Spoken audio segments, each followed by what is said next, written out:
السلام علیکم ناظرین، چینل اسلامک انفارمیٹیو ویڈیوز کے اندر ہم آپ کو خوش آمدید کہتے ہیں۔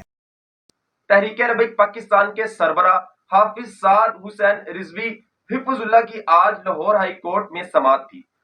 تحریک لبیک پاکستان کی طرف سے سینئر وکیل برہان معظم ملک صاحب نے دلائل دیے۔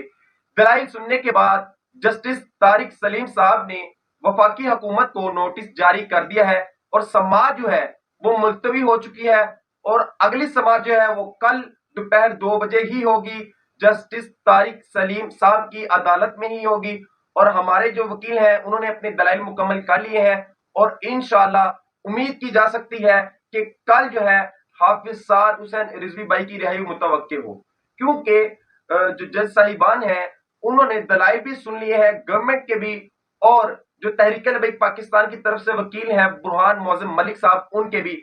اب جو ہے فیصلہ کرنا جو ہے وہ باقی رہ گیا ہے، اور آپ کو میں بتاتا چلوں کہ ظاہر ہے کہ فیصلہ کس کے حق میں ہوگا، کیونکہ حکومت نے حافظ سعد حسین رضوی بھائی کو جو نظر بند کیا ہوا ہے وہ انہی وجوہات کی بنا پر کیا ہوا ہے جو وجوہات پہلے 3 مہینے کی ایکسٹینشن میں موجود تھیں۔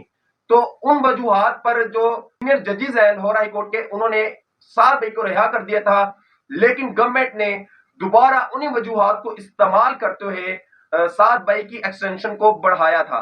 تو اللہ کے فضل اور کرم کے ساتھ جو ہمارے وکیل ہیں، سینئر وکیل ہیں سپریم کورٹ کے برہان معظم ملک صاحب، انہوں نے اپنے دلائل پیش کر دیے ہیں اور اب جو ہے سماعت کل ہوگی اور انشاءاللہ حافظ سعد حسین رضوی بھائی کی کل رہائی متوقع ہے۔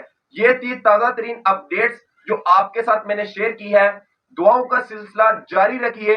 ایک اور بات کہ ایک تو ایکسٹینشن بھی کمپلیٹ ہونے والی ہے، اور آیا کہ حکومت جو ہے ان کے اوپر کوئی اور کیس نہ بنا دے، لیکن الحمدللہ ہمارے وکیل جدوجہد کر رہے ہیں، محنت کر رہے ہیں، اور ہر ایک سماعت پر برہان معظم ملک صاحب کے ساتھ جو ہے کافی وکلا ہوتے ہیں صرف حافظ سعد حسین رضوی بھائی کے کیس کو سننے کے لیے۔ آج جو ہے دلائل مکمل ہو چکے ہیں، اب جو ہے سماعت کل 2 بجے ہونے جا رہی ہے۔ اللہ تعالیٰ سے دعا کریں کہ حافظ سعد حسین رضوی بھائی کو اللہ تعالیٰ رہائی عطا فرمائے۔ اللہ حافظ۔ پاکستان زندہ باد۔ تاجدار ختم نبوت زندہ باد زندہ باد، تاجدار ختم